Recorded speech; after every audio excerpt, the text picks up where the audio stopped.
பயங்கரமான கெட்டிக்காரர்னு சொல்லுது பாஜக. எந்த ஒரு இடத்துலையும் இடியும் சரி சிபிஐயும் சரி இது வரைக்கும் ப்ரூவ் பண்ணதே கிடையாது. இன்னைக்கும் எப்பயோ நடந்த 2G வழக்கும் கூட இன்னும் நடந்துகிட்டு இருக்கு. 2G வழக்கு இன்னைக்கு வந்து உயர்நீதிமன்றத்தில், டெல்லி உயர்நீதிமன்றத்தில் நிலுவையில் இருக்கு. திமுக தவிர்க்குது, அதுக்கு தான் நமக்கு நீதிமன்றம்னு ஒரு ஆப்ஷன் இருக்கு. இல்லை, அதனால தான் வந்து இன்னைக்கு ஈடியே ஒரு, அதாவது புலனாய்வுத்துறையோ அரசு துறையோ இன்னைக்கு நீதிமன்றத்துக்கு போக வேண்டிய கட்டாயத்துக்கு இருக்கு. உச்சபட்ச அதிகாரம் படைச்ச இடி கடிதம் எழுதுற அளவுக்கு போயிருச்சா? ஆமா, வேற வழி கிடையாது. ஊழல்னு ஒரு குற்றச்சாட்டு வந்துட்டாலே அதுல வழக்கு பதிவு செஞ்சு விசாரிக்கிறதுல என்ன பிரச்சனை இருக்கு? ஏன் வழக்கு பதிவு செய்ய மாட்டேங்கிறீங்க? டிஜிபியை ஒரு அப்பாயின்மெண்ட் பண்றதுக்கு கூட உங்களால முடியலையா? எத்தனை நாளைக்கு தான் பொறுப்பு டிஜிபி வச்சிருப்பீங்க? உங்களுக்கு பொறுப்பா வேலை பார்க்கணுன்றதுக்காக பொறுப்பு டிஜிபி வச்சிருக்கீங்களா? அமைச்சர்கள் மேலே வழக்கு தொடர்றதுக்கு எங்களுக்கு தெரியும் போது இந்த மாதிரி கத்துக்குட்டிக்கு மேலதான் வழக்கு போடுறது 2 நிமிஷம் ஆகாது. டோட்டல் இழுத்து நாங்க வந்து 4 கேஸ் போட்டு அலைய விட முடியும். வேண்டாம், கைக்கூலிகள் வந்து உங்களை வந்து அட்டாக் பண்றது வந்து எங்களுடைய நோக்கம் கிடையாது.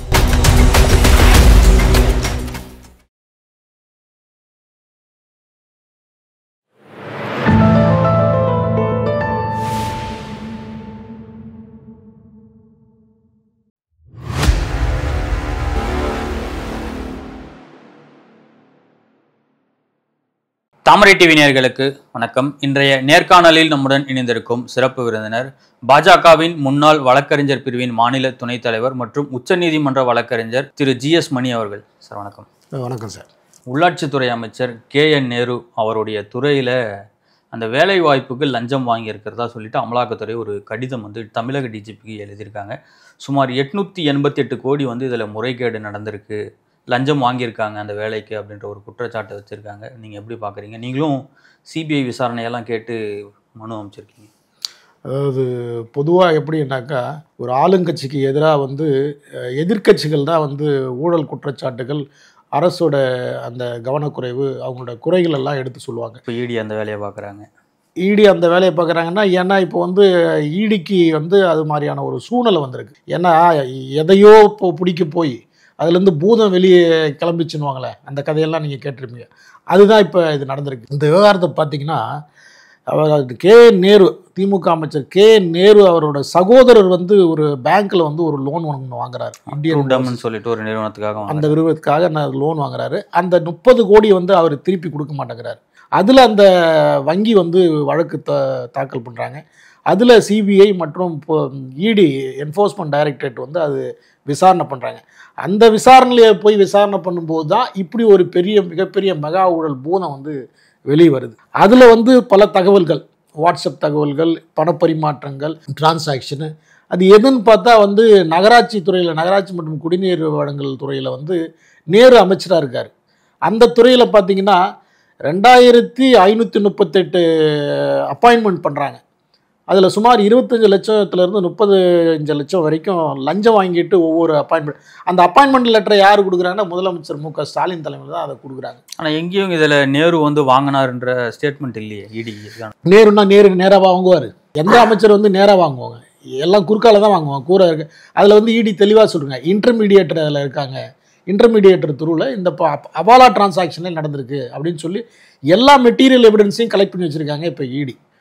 இது மட்டும் இப்போ இல்லை, இதே மாதிரி வந்து மணல் கொள்ளை வழக்குலையும் அதே மாதிரி இடி வந்து புலனாய்வு செஞ்சப்போ இதே மாதிரி வந்து பல கோடி ஊழல் நடந்திருக்கு, அதுலேயும் வந்து நீங்கள் வழக்கு பதிவு பண்ணுங்க அப்படின்னு சொல்லி ஈவன் இடி வந்து சென்னை உயர்நீதிமன்றத்துக்கு மனுவே தாக்கல் பண்ணியிருக்காங்க.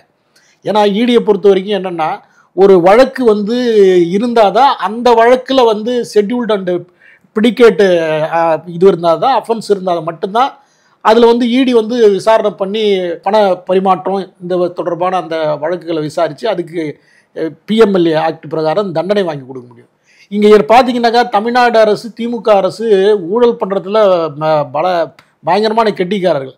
ஆனால் அதே மாதிரி வந்து எதுக்கெல்லாம் பயங்கரமான கெட்டிக்காரர்னு சொல்லுது பாஜக. எந்த ஒரு இடத்துலையும் இடியும் சரி சிபிஐயும் சரி இது வரைக்கும் ப்ரூவ் பண்ணதே கிடையாது. இன்னைக்கும் எப்பயோ நடந்த 2G வழக்கும் கூட இன்னும் நடந்துகிட்டு இருக்கு. 2G வழக்கு இன்னைக்கு வந்து உயர்நீதிமன்றத்தில், டெல்லி உயர்நீதிமன்றத்தில் நிலுவையில் இருக்குது. அது அதுக்கப்புறம் வந்து உச்சநீதிமன்றத்துக்கு போகும். ஏன்னா நீங்கள் பல வழக்குகள் பார்க்கலாம். கீழமை நீதிமன்றம் வந்து குற்றவாளியிலும் தீர்ப்பு வழங்கும், மேல் நீதிமன்றங்கள் வந்து அது குற்றவாளின்னு தீர்ப்பு வழங்கும். உச்சநீதிமன்றம் தான் வந்து இறுதியானது. நீங்கள் வந்து இப்போ சென்னையில் வந்து மேம்பாலம் வழக்குலேருந்து எடுத்துங்க. மேம்பாலம் வழக்காக இருக்கட்டும், 2G வழக்காக இருக்கட்டும், மணல் கொள்ளையாக இருக்கட்டும், நீங்கள் வந்து டாஸ்மாகில் 1000 கோடி ஊழல். இப்போ என்ன வந்து பெரிய அக்கிரமம் அப்படின்னா, திமுக அரசு வந்து வழக்கே பதிவு செய்ய மாட்டேங்கிறாங்க. இங்கே இதுவே வந்து திமுக அரசை வந்து சமூக வலைதளத்திலே ஒரு யூடியூபர் ஏதாவது ஒரு விமர்சனம் பண்ணிட்டா உடனே அவர் மேலே எஃப்ஐஆர் போட்டு ராத்திரியோட ராத்திரியை வந்து இரவோட இரவாக வந்து அவரை கைது பண்ணி இதில் ஜெயிலில் அடைப்பாங்க. அதேமாதிரி எதிர்க்கட்சி தலைவர்கள் ஏதாவது ஒரு குரல் கொடுத்தா அவங்க மேலே வழக்கு, கிரிமினல் வழக்கு. ஒரு போராட்டம் பண்ணோன்னா அவர்களை உடனே அப்புறப்படுத்துறது, வீட்டிலே வந்து அவர்களை சிறைப்பிடிக்கிறது. தவறு செய்கிறவங்க மேலே திமுக வழக்கு பதிவு. ஏன்னா இதெல்லாம் பண்ணாதான் இது மாதிரி ஊழல் குற்றச்சாட்டுகள் இந்த அமைச்சர்கள், இந்த அரசு அதிகாரிகள் துணையோட, இன்டர்மீடியேட்டர் துணையோட திமுக தவிர்க்குது. அதுக்கு தான் நமக்கு நீதிமன்றம்னு ஒரு ஆப்ஷன் இருக்கு. இல்லை, அதனால தான் வந்து இன்னைக்கு ஈடியே ஒரு, அதாவது புலனாய்வுத்துறையோ அரசு துறையோ இன்னைக்கு நீதிமன்றத்துக்கு போக வேண்டிய கட்டாயத்துக்கு இருக்கு. நீங்க கேட்டீங்களா எதிர்க்கட்சிகள் செய்ய வேண்டிய வேலையை இப்போ இடி செய்தான்னு கேட்குறீங்களா? அந்த கேள்விக்கு பதில் இதுதான். ஏன்னா இன்னைக்கு வந்து வேற வழி இல்லை. காவல்துறை இப்போ இந்த ஊழல் தடுப்பு துறை இன்னைக்கு வந்து லோக் ஆயுக்தா தமிழ்நாட்டில் கிடையாது. எல்லா மாநிலங்களையும் லோக் ஆயுக்தா கொண்டு வந்துட்டாங்க. லோக் ஆயுக்தான்றது ஒரு தனிச்சையான ஒரு சுதந்திரமான ஒரு அமைப்பு. ஊழல் குற்றவாளிகள் முதலமைச்சராக இருந்தாலும் தண்டிக்கக்கூடிய அந்த அமைப்பு அது. ஆனால் இங்கே தமிழ்நாட்டில் நாங்கள் யோக்கியமானவர்கள், ரொம்ப நேர்மையானவர்கள், அரசில் வந்து மக்களுக்கு சேவை பண்ணுறோம், அதை பிடிச்சி நிலைநாட்டுறோம், இதை பிடிச்சி நிலைநாட்டுறோம், நீதி நிலையாட்டம், சமூகத்துக்காக போராடும், தமிழுக்கு போராடும், மண்ணுக்கு போராடும், பொண்ணுக்கு போராடும்னு சொல்லுவாங்க. ஆனால் ஊழலுக்கும் போராடுவாங்க. ஊழலை பற்றி நீங்கள் யாராவது கேள்வி கேட்டிங்கன்னா இது பண்ண மாட்டாங்க. ஊழலும் பண்ணுவாங்க, பயங்கரமாக ஊழல் பண்ணுவாங்க. ஆனால் இந்த லோக் ஆயுக்தா மாதிரி ஒரு அமைப்பை கொண்டு வர மாட்டாங்க. கேட்டால் எங்களுக்கு ஊழல் தடுப்புத்துறை இருக்குன்னுவாங்க. ஊழல் தடுப்புத்துறை இருக்குது. எத்தனை வழக்குகளில் எத்தனை அமைச்சர் மேலே ஊழல் தடுப்புத்துறை வந்து வழக்கு பதிவு செய்யுது? இன்றைக்கி டாஸ்மாக் வழக்காக இருக்கட்டும், டாஸ்மாகில் மிகப்பெரிய 1000 கோடி ஊழல் நடந்திருக்கு. 41 எஃப்ஐஆர் பதிவு பண்ணியிருக்காங்க இது வரைக்கும், 2017 இது வரைக்கும். துணை முதல்வர் வந்து உதயநிதி ஸ்டாலின் அவரோட நெருங்கிய நண்பர்கள் அதில் வந்து கீ ரோல் ப்ளே பண்ணியிருக்காங்க, அவங்க முக்கிய குற்றவாளியாக இருக்காங்கன்னு இடி ரைடு பண்ணி அதில் வந்து அறிக்கையே கொடுத்துருக்காங்க. இன்னைக்கு இடி ரைடு பண்ணியிருக்காங்க. இன்னைக்கு வந்து நீங்கள் உச்சநீதிமன்றத்தில் இடைக்கால தடை வாங்கி வச்சிருக்கீங்க. அது இடைக்கால தடை எத்தனை நாளைக்கு இருக்குன்றது அது போக போக தெரியும். அதுக்கப்புறம் இடைக்கால தடை வந்து நீக்கப்பட்டு அதுக்கப்புறம் யார் யார் சிறை செல்வாருங்கிறது அது அடுத்த கட்டம். இன்னும் வருங்காலங்களில் அடுத்த மாசத்துலேருந்து அதை ஆரம்பிச்சிடும். ஆனால் நீங்கள் வந்து ஒவ்வொரு டாஸ்மாக் வழக்கிலே உச்சநீதிமன்றம் கேள்வி எழுப்பியிருக்காங்க, லஞ்ச ஒழிப்புத்துறை எஃப்ஐஆர் பதிவு பண்ணியிருக்காங்க, நீங்க எதுக்கு இடி உள்ள போறீங்கன்ற கேள்வி எழுப்புறாங்க. உச்சநீதிமன்றம் வந்து இன்னைக்கு தலைமை நீதிபதி BR கவே அடங்கிய அந்த அமர்வு என்ன சொல்றாங்கன்னா, அவங்க ஒரு கேள்வி எழுப்புறாங்க. ஒரு அரசு நிறுவனம் இன்னொரு அரசு நிறுவனத்து மேல கிரிமினல் வழக்கு பதிவு பண்ணி நீங்க கிரிமினல் விசாரணை பண்ண முடியுமா? இது எங்களுடைய ஒரு அடிப்படையான ஒரு கேள்வி எழுது. ஒரு ஈடிங்கிறது ஒரு அரசு புலனாய்வு அமைப்பு, மத்திய அரசின் கீழேங்கிற புலனாய்வு அமைப்பு. ஒரு டாஸ்மாக்ங்கிறது தமிழ்நாடு அரசுக்கு கீழேங்கிற ஒரு அரசு அமைப்பு, ஒரு வருவாய் அமைப்பு, ஒரு வந்து டாஸ்மாக் வந்து மதுவை விற்கிற கொள்முதல் செய்கின்ற ஒரு அமைப்பு. அப்போ 2 அரசு அமைப்புகள், ஒரு அரசு அமைப்பு மேலே இன்னொரு அரசு அமைப்பு வந்து கிரிமினல் வழக்கு பதிவு பண்ணி நீங்கள் வந்து விசாரணை பண்ணிங்கன்னா அது வந்து செப்பரேஷன் ஆஃப் பவரை வந்து அது வந்து டிஸ்டர்ப் பண்ணாதான். அது வந்து நீங்கள் வந்து ஒவ்வொரு அமைப்பும் வந்து தன்னிச்சையாக இருக்கணும், தனித்துவமாக இருக்கணுன்ற அந்த செப்பரேஷன் ஆஃப் பவரை வந்து டிஸ்டர்ப் பண்ணாதான். எனக்கு விளக்கம் கொடுங்கன்னு சொல்லி தான் அது வரைக்கும் வந்து இடைக்கால விசாரிக்கிறதுக்கு இடி விசாரிக்கிறதுக்கு இடைக்கால தடை போட்டிருக்காங்க. இப்போ அதே கவா இன்னொரு கேள்வி எழுப்புறாரு, உங்களுக்கு சந்தேகம் வந்தால் எந்த நிறுவனத்துக்குள்ளேயும் வேணா நீங்கள் போயிடுவீங்களான்ற கேள்வியும் கேட்டிருந்தாரு. இல்லை அதில் வந்து இந்த கேள்வி வைக்கும்போது தான் ஒரு அரசுத்துறை மேலே இன்னொரு அரசுத்துறை நீங்கள் வந்து புலனாய்வு பண்ணுறீங்களே, அப்போ உங்களுக்கு சந்தேகம்னா நீங்கள் யார் மேலே வேணாலும் நீங்கள் வந்து விசாரணை பண்ணீங்களா, அதுக்கு விளக்கம் கொடுங்க அப்படின்னு தான் கேட்டிருக்காங்க. அதை நீங்கள் அப்படி தான் பார்க்கணும். இப்படி பண்ணுறதுக்கு உங்களுக்கு அதிகாரம் இருக்கா, சட்டத்தில் இடம் இருக்கா அப்படி என்னை கேட்டால் இடம் இருக்குன்னு தான் நான் சொல்லுவேன். ஊழலுங்கிறது யார் செய்தாலும் அவர்கள் மீது விசாரணை செய்யப்பட வேண்டும். யார் கேட்கிறார்கள் யார் கேட்கவில்லை என்பது முக்கியம் இல்லை. ஊழல் என்பது ஒரு நாட்டின் ஒரு கழுத்தை நெரிக்கின்ற ஒரு சுவாச இந்த குரலை வந்து நசுக்குகின்ற ஒரு செயலாக தான் ஊழலில் பார்க்கணும். ஊழல் யார் செஞ்சாலும் அது அரசு நிறுவனமாக இருந்தாலும் சரி, அரசு நிறுவனம் என்ன ஒரு ஆர்டிஃபிஷியல் பர்சன், ஒரு நேச்சுரல் பர்சன் வந்து மனிதர்களால் இயக்கப்படுகிறது அரசு நிறுவனங்கிறது.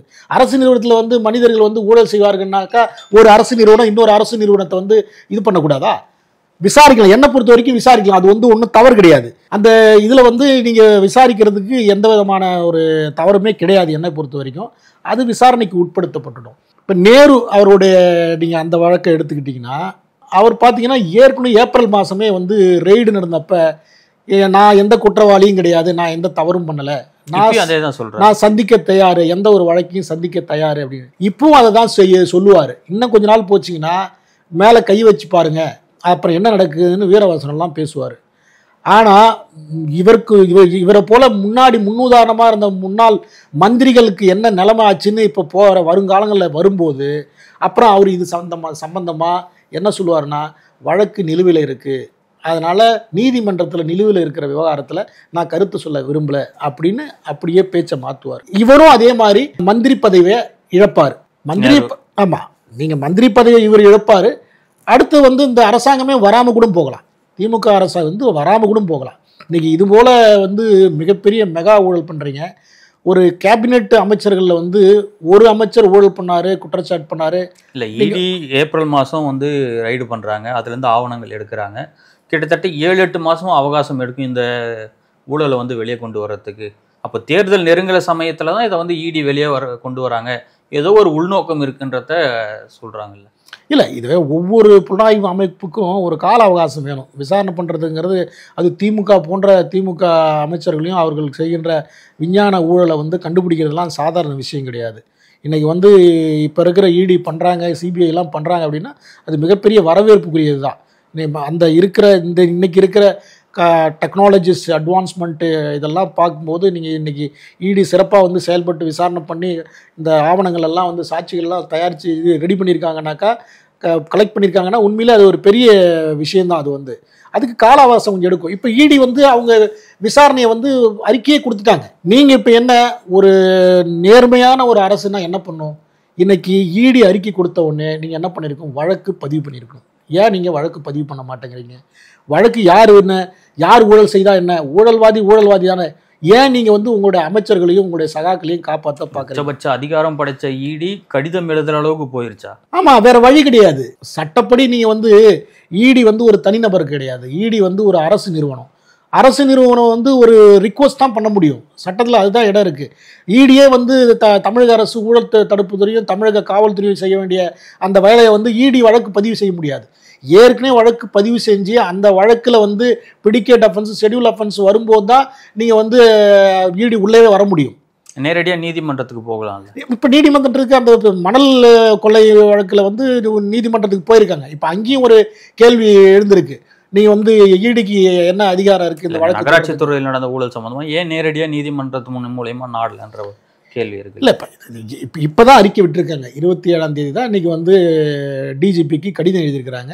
அதுக்கப்புறம் இடி வழக்கு தொடர்றாங்களா இல்லையான்னு தெரியாது. ஏற்கனவே மணல் கொள்ளை விவகாரத்தில் இடி வழக்கு தொடர்ந்துருக்காங்க உயர்நீதிமன்றத்தில். அதில் அரசு தரப்பில் ஏஜி அட்வொகேட் ஜெனரல் அவர் நாங்கள் பதில் மனு தாக்கல் செய்யணும்னு சொல்லியிருக்காங்க. ஈடு எந்த அளவுக்கு, ஏன்னா தனிநபர் அதே கேள்வி தான் மறுபடியும் நீதிமன்றங்கள் எழுப்போம். நீங்கள் தனிநபர் கிடையாது, நீங்கள் ஒரு அரசு நிறுவனம். நீங்கள் கோரிக்கை தான் வைக்கலாம். நீங்கள் நிவாரணம் எப்படி கேட்குறீங்க? வழக்கு பதிவு பண்ணணும், நீங்கள் எப்படி நிவாரணம் கேட்குறீங்க? நீங்கள் 2 பேரும் செப்பரேஷன் ஆஃப் பவர். இதே கேள்வி அங்கேயும் வரும்.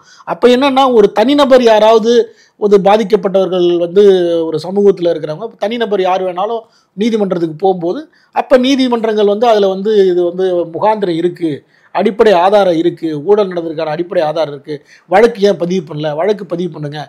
நீங்கள் அமைச்சர்கள்லாம் ஆளும் அரசோட அமைச்சர்கள்லாம் இன்வால்வ் இருக்கிறதுனால இந்த வழக்கு சிபிஐ விசாரணைக்கு கொடுங்க அப்படின்னு சொல்லி உத்தரவிடுறதுக்கான வாய்ப்பு இருக்குது. அதுக்காக தான் நானே நோட்டீஸ் அமைச்சிருக்கேன். இல்லை, இந்த வழக்கில் நீங்கள் சிபிஐ விசாரணை கோரி நோட்டீஸ் அமைச்சிருக்கீங்க. நீங்கள் இடி வழக்கை கையில் எடுத்திருக்காங்க.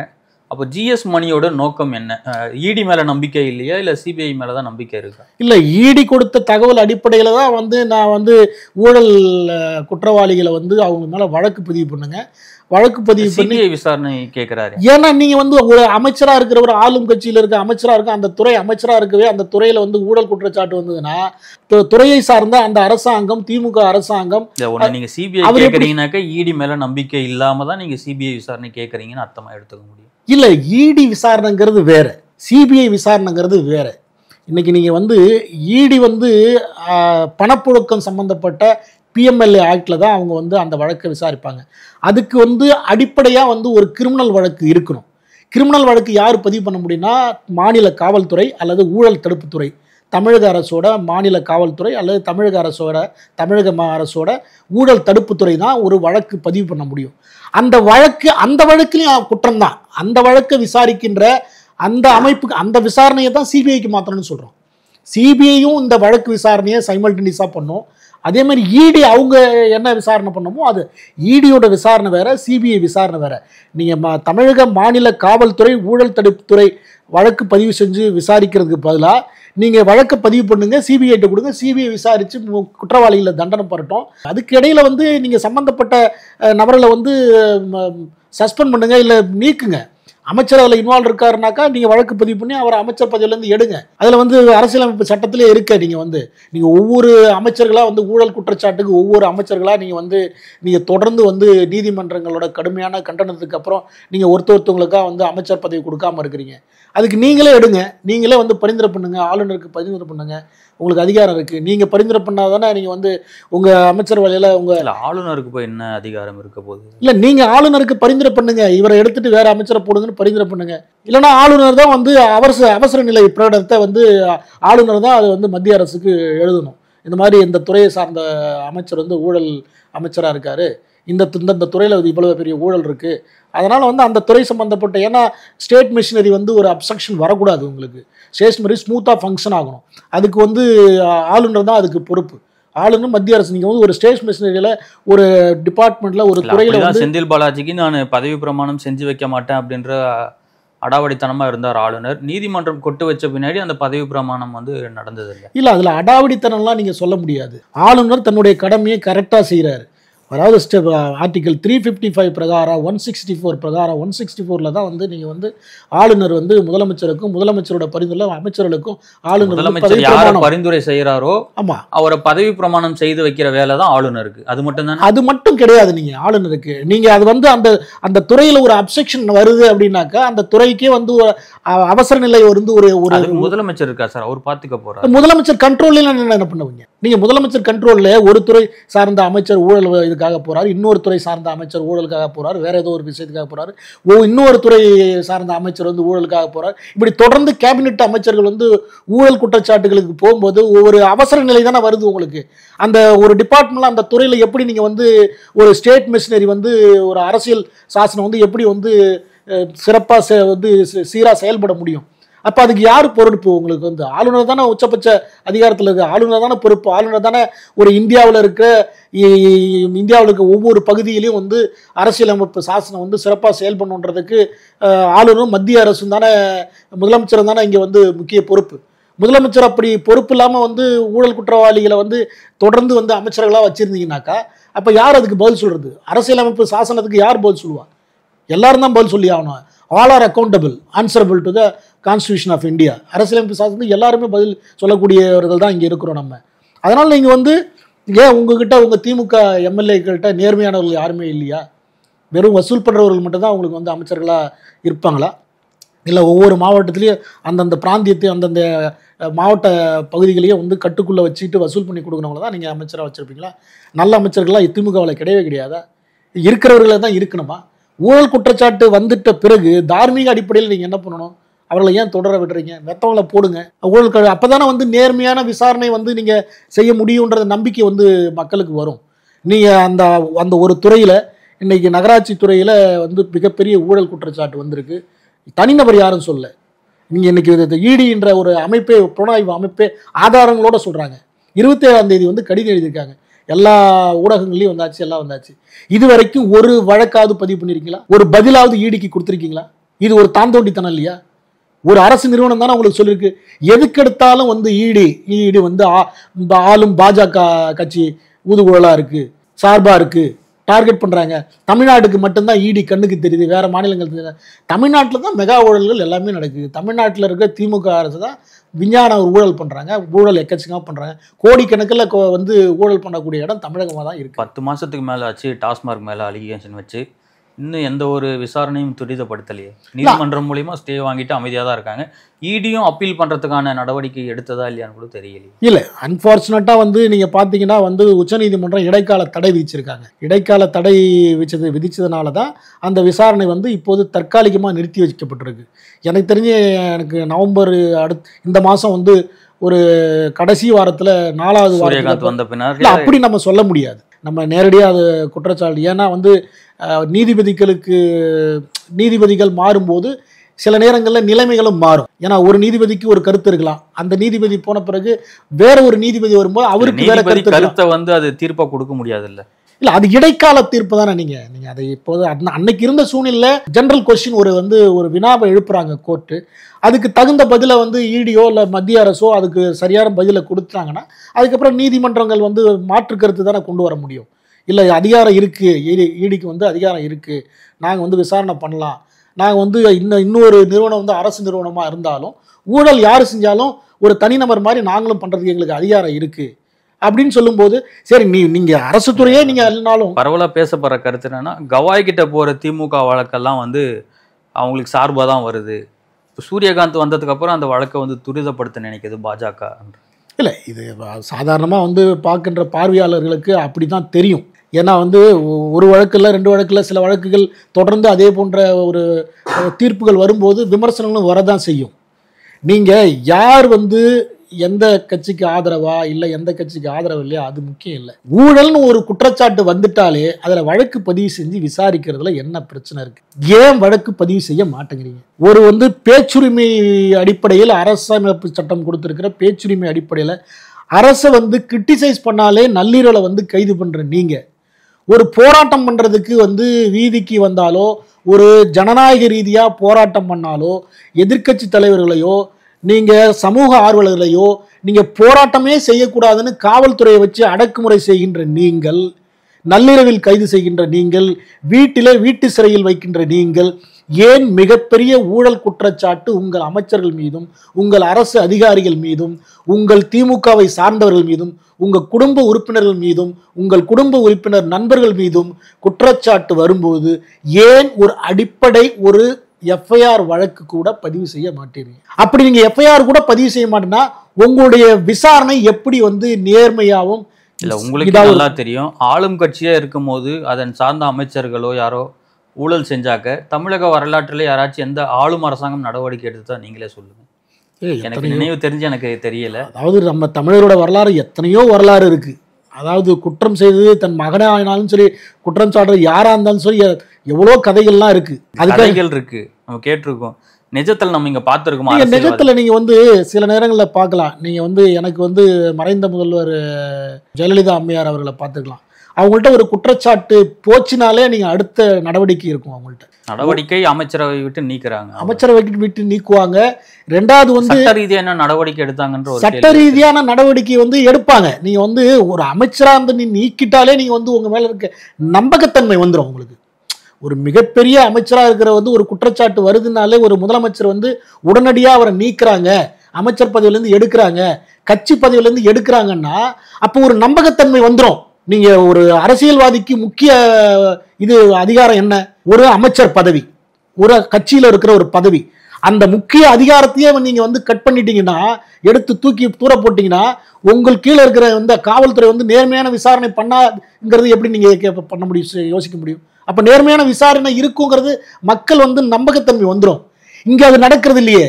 நீங்க வந்து எத்தனை முறை நீதிமன்றங்கள் உங்க தலையில கொட்டு வச்சாலும் நீங்க வந்து உங்களுடைய ஊழல் அமைச்சர்களை பாதுகாக்கிறதுலாம் இருக்கீங்க. கடைசி கட்டமா உங்களுக்கு அமைச்சர் பதவி வேணுமா இல்ல வந்து ஜெயிலுக்கு போறீங்களான்னு கேட்டாதான் நீங்க வந்து உடனே வந்து அவருக்கு பதவியை கொடுக்காம, அதுவும் அவரை பதவியிலேருந்து எடுக்க மாட்டேங்கிறீங்க, அடுத்த பரிந்துரை தான் பண்றீங்க. அவருக்கு பதவி கொடுக்காம வேற ஒருத்தருக்கு பரிந்துரை பண்றீங்க. ஒவ்வொரு இதுக்கும் வந்து நீதிமன்றங்கள் வந்து தலையிட்டு தான் வந்து இந்த மாதிரி பண்ணணும்னா அப்போ உங்களுடைய ஊழல் வழக்கு விசாரணை எப்படி நம்பகத்தன்மையை கொடுக்கும், நேர்மையா இருக்கும்? இதுதான் வந்து சாதாரண மக்கள் வந்து சமூக ஆர்வலர் வந்து கேள்வி கேட்குறாங்க. உங்கள் மேலே என்ன சமூக ஆர்வலருக்கும் சாதாரண மக்களுக்கும் வழக்கறிஞர்களுக்கும் வேறு வேலை கிடையாது நினைக்கிறீங்களா? உங்கள் மேலே வழக்கு தொடர்ந்துட்டே ஒரு வழக்கு தொடரணும்னா அதுக்கு எவ்வளோ செலவாகும், எவ்வளோ நேரம் ஆகும், எவ்வளோ வந்து அதில் வேலை செய்ய வேண்டியிருக்கு, எவ்வளோ மன உளைச்சல் இருக்குது, எவ்வளோ இது வரும், ப்ரெஷர் வரும், எவ்வளோ பிரச்சனைகள் இருக்குது. தனிப்பட்ட தன்னுடைய வழக்குகளெல்லாம் வந்து பார்க்க வேண்டிய வேலை இருக்கும், தன்னுடைய அலுவல் வேலை இருக்கும். அதெல்லாம் விட்டுட்டு இதுக்கு நேரத்தை ஒதுக்கி இந்த வழக்கை தாக்கல் பண்ணணும். அப்படி வேற வேலை இல்லாமல பண்ணுறாங்க. ஏன்னா ஒரு அரசினோட ஒரு அராஜக போக்கை வந்து யாராவது ஒருத்தவங்க வந்து தட்டி கேட்கணும். அந்த அடிப்படையில் தான் நீதிமன்றங்களுக்கு போக வேண்டியிருக்கு.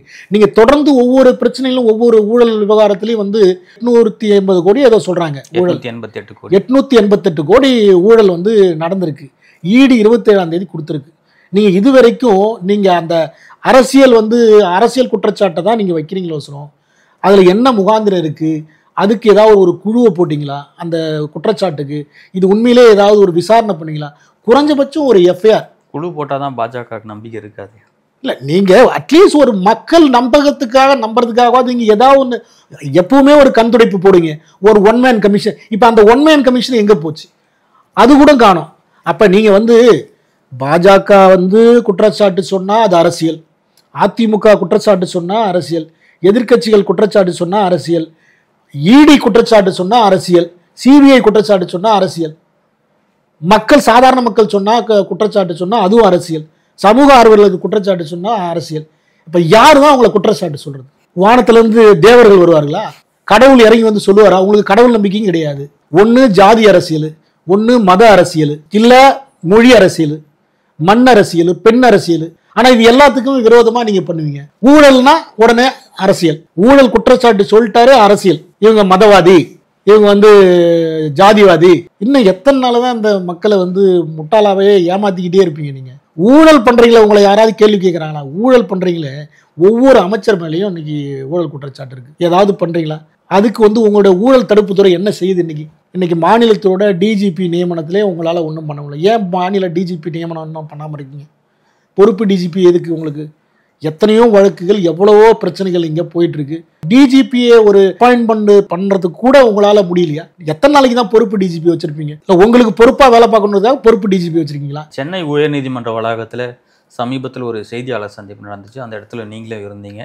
செய்தியாளர்களுக்கு இடையே வாக்குவாதம் ஏற்பட்டதா சொல்லிட்டு பார்த்தோம். என்ன நடந்ததாங்க? இல்ல, இது வந்து செய்தியாளருக்கு உயர்நீதிமன்ற வளாகத்தில் யார் யாருக்கு அனுமதி இருக்கு, அதையும் கொஞ்சம் சேர்த்து சொல்லுங்க. இல்ல, இது செய்தியாளர் நீங்க வாக்குவாதன்றத நான் அப்படி ஏத்துக்கல.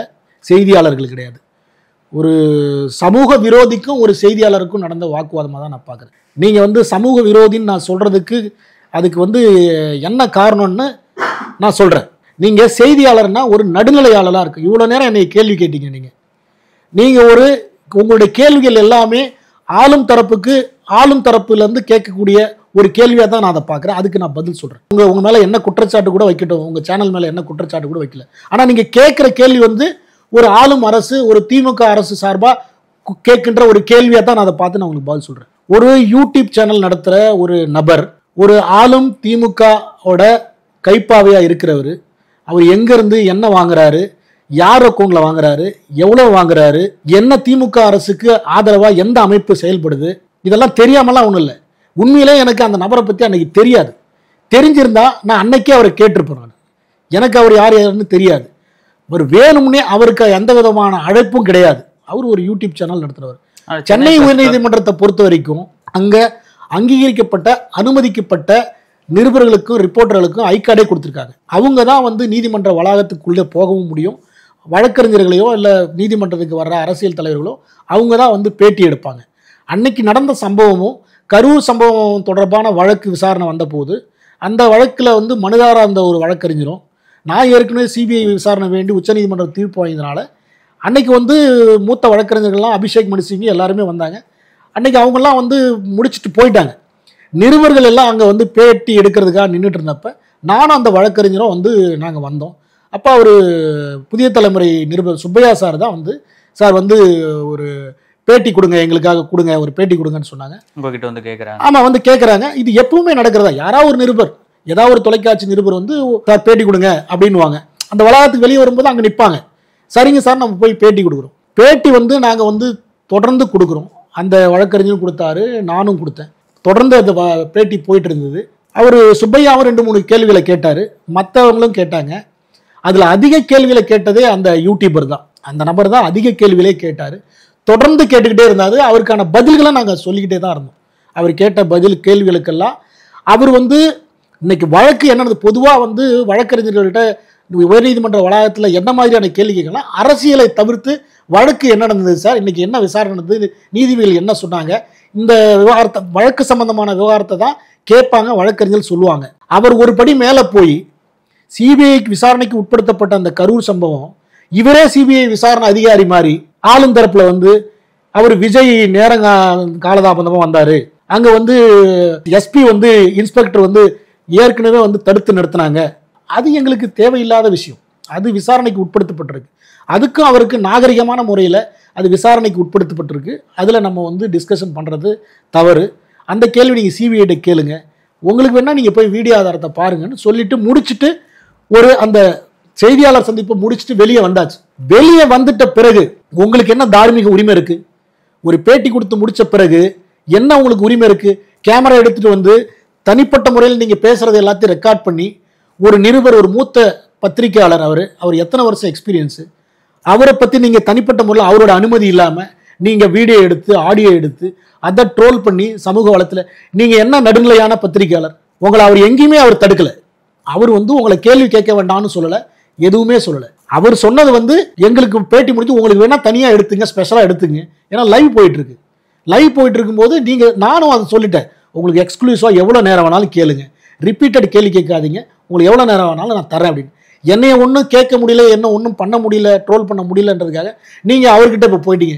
உடனே அதுலயும் அரசியல், புதிய தலைமுறை அரசியல் பண்ணுது, புதிய தலைமுறை நிருபர் வந்து தாவேக வழக்கறிஞர் பாஜக வழக்கறிஞர் கேள்வி கேட்கக்கூடாது. இல்லை, அந்த குறிப்பிட்ட அந்த செய்தியாளர்னு சொல்லிக்கக்கூடிய நபர் வந்து இதுக்கு முன்னாடி அண்ணாமலை போன்ற தலைவர்கள் எல்லாம் கூட செய்தியாளர் சந்திப்பில் ட்ரிகர் பண்ணி விட்டுருக்காரு. இல்லை, அதுதான் அவர் என்ன நினைக்கிறாங்கன்னா, ஆட்டை கடிச்சு மாட்டை கடிச்சு இப்போ வந்து மனுஷனை கடிக்கிற கதையா நம்ம அண்ணாமலை அவரையே வந்து கேள்வி கேட்டோம், சீமான் அவரையே கேள்வி கேட்டோம், கலாய்ச்சிட்டோம், அதே மாதிரி வக்கீலையும் பண்ணிடுவோம். அவர் வந்த உள்நோக்கம் அதுதான். நாங்கள் ஒன்றும் அவ்வளோ இங்கே ஒன்றும் சும்மாலாம் இல்லை, நாங்கள் எங்களுக்கும் எல்லா தகவலும் வரும், யாருக்கிட்ட இவர் ஃபோன் பண்ணி விசாரிச்சாரு, யார் இவரை வர வச்சாரு, எதுக்கு இவர் வந்தாரு, என்ன நோக்கத்தோட வந்தாரு, எல்லா நோக்கமும் தெரியும், இவர் எங்க என்ன வாங்குறாரு, எல்லா தகவலும் தெரியும். தெரியாமலாம் ஒன்றும் கிடையாது.